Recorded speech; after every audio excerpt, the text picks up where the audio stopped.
أشكر دولة I thank the Prime Minister of Canada for his statement. I give the floor to the Prime Minister of Ireland.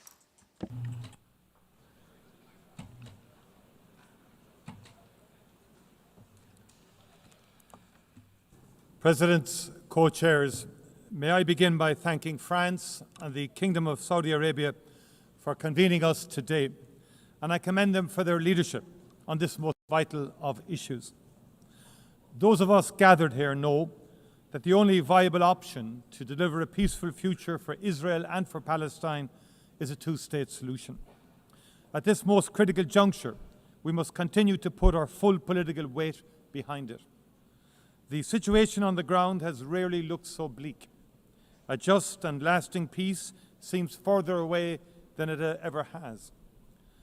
But in our own peace process in Northern Ireland, to a conflict of 24 years' duration, we recognised that even in the darkest of days, we had a duty as leaders to keep the flame of hope alive and to keep talking.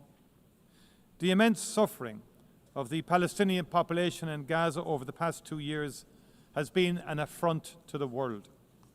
It has horrified people around the world, nowhere more than in Ireland, where people have been moved to sorrow and to anger. What happened to Israel on the 7th of October was a horrific and brutal attack on an innocent civilian population, and Hamas must be held to account for its actions. It was an appalling act of crime, war crime. But it cannot justify what has happened since. More than 65,000 people killed in Gaza. Horrifically, more than 20,000 of them children. The use of food as a weapon of war, with scarcity becoming hunger, becoming famine. Hospitals attacked, homes and schools destroyed, thousands of years of culture wiped out. People shot as they desperately seek food for their families. Doctors, aid workers, journalists targeted and killed. We have reached a point where what has been credibly described as a genocide is being carried out in front of the eyes of the world.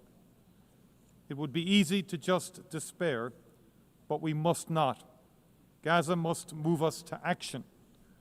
And there are still humanitarian workers, medics, journalists determined to do their best for the people of Gaza and for Palestine. They are doing so with the most extraordinary courage and without regard to their own safety. To honour them and the Palestinian people, it is right that we as political leaders play our part too. And the only way to end the appalling cycle of violence is to forge a political path.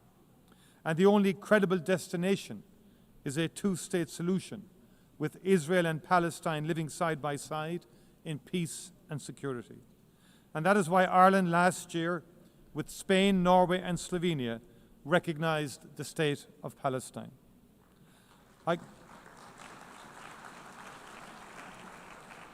I commend those who have taken the decision to recognise the state of Palestine this week, and I strongly urge those who have yet to do so to give it serious consideration.